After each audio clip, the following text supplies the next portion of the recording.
and lawyers, guns and money. Mike, that said, let us start in the world of the National Basketball Association. James Harden. For those that maybe are not as familiar with James Harden is, I want to say, like the Dan Marino of the NBA. He's got all the points. He's getting all, they made the team really around him. So Harden used to be part of the Big Three when in Oklahoma City with Durant and Russell Westbrook. Then Sixth man of the year.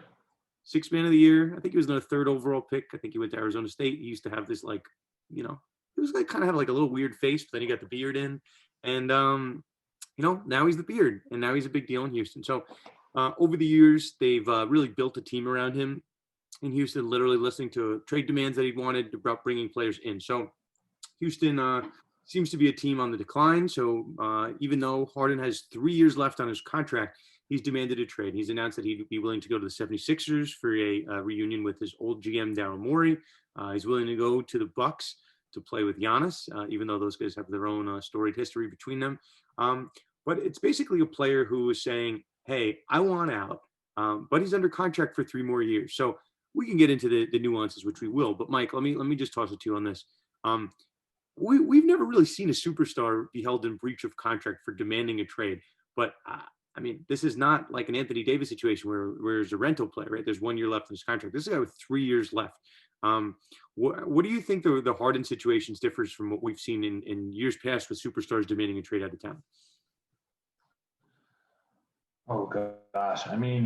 If we're sticking to the NBA with demanding trades, you've got to go back to, I think, the generation that maybe LeBron started. You've got the whole NBA now is built around, I want to go somewhere where I can win. And I think that's now either demanding a trade or having a free agency where there's this big decision about where they're supposed to go. And then you have the issues of like Durant going to the team that he lost to in the playoffs before and the fights with that. You have the decision with ESPN and LeBron going to Miami and then going back to Cleveland.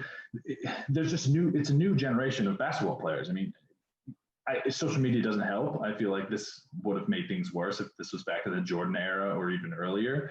But I think Harden has really stuck himself into this.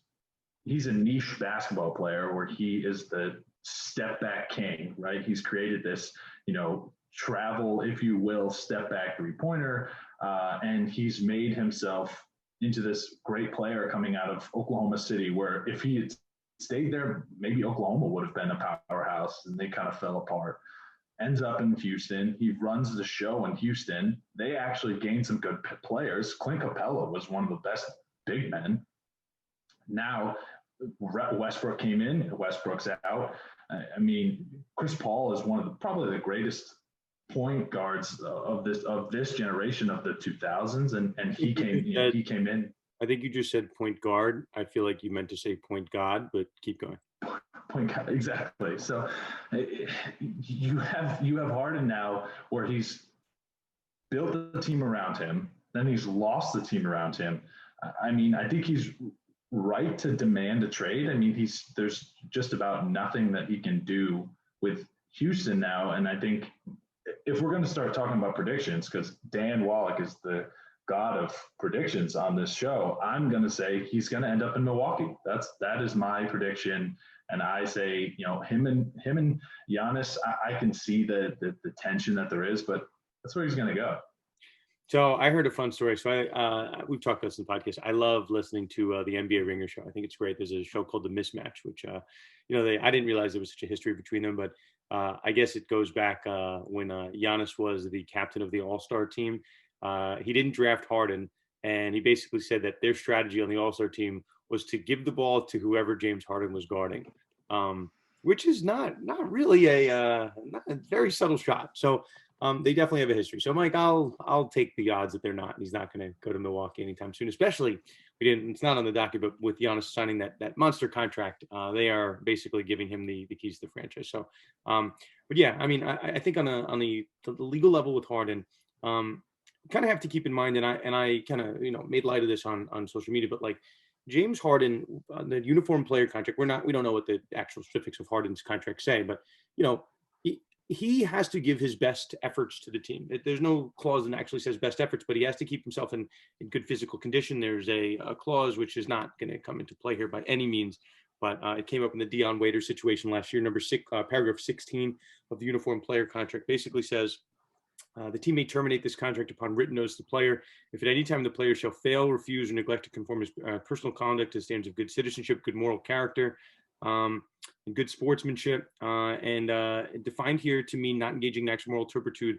So, I'm not obviously by any means inclining that Harden's doing anything illicit, but there have been players in the history of sports, Terrell Owens being one that I grew up with, where he was fined for conduct detrimental to the team. He was not, I'm saying the name of the podcast, Mike. If we had a sound effect, it would go off.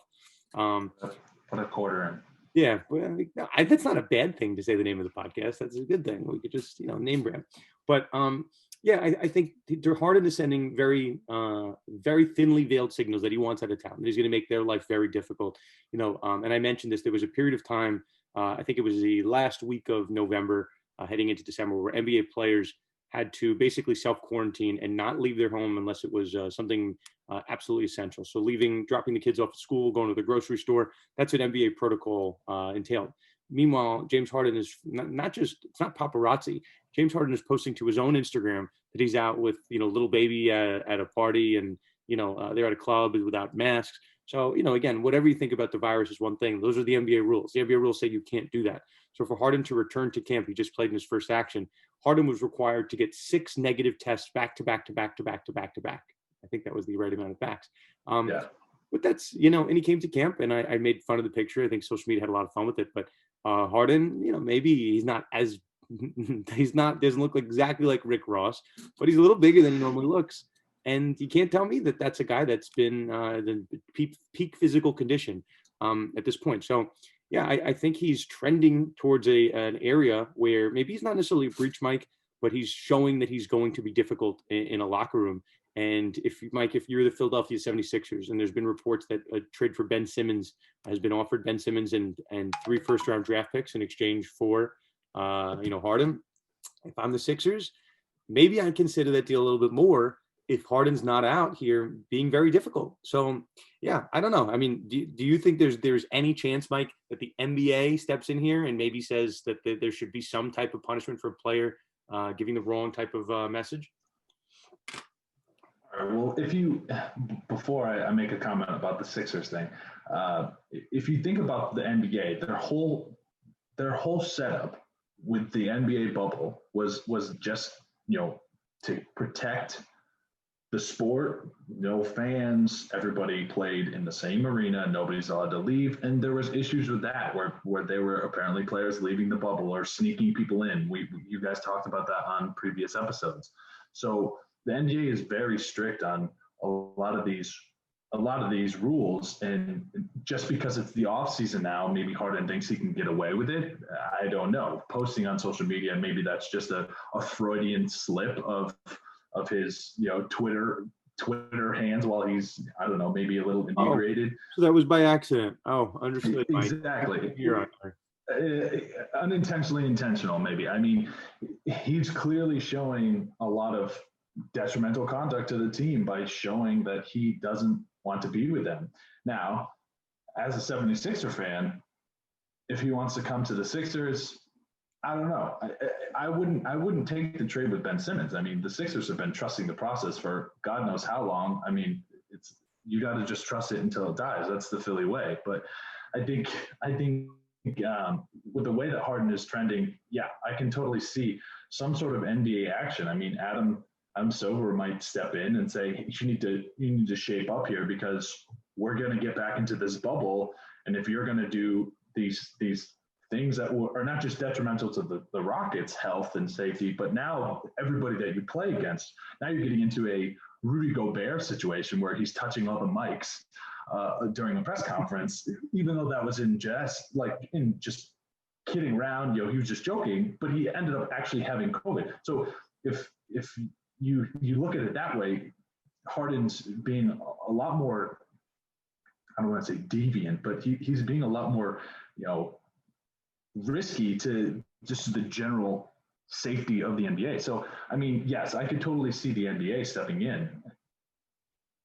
Yeah, I mean, okay, so I guess twofold. I don't think we could compare him to Rudy Gobert, who, Rudy Gobert, at least March 11th, we didn't know what COVID was. It was all kind of fun and games. But yeah, I think the reason I bring up the NCAA stepping in, and then we'll move on. But the point is the Rockets can't find him for doing what he's doing. And again, like let me take a step back.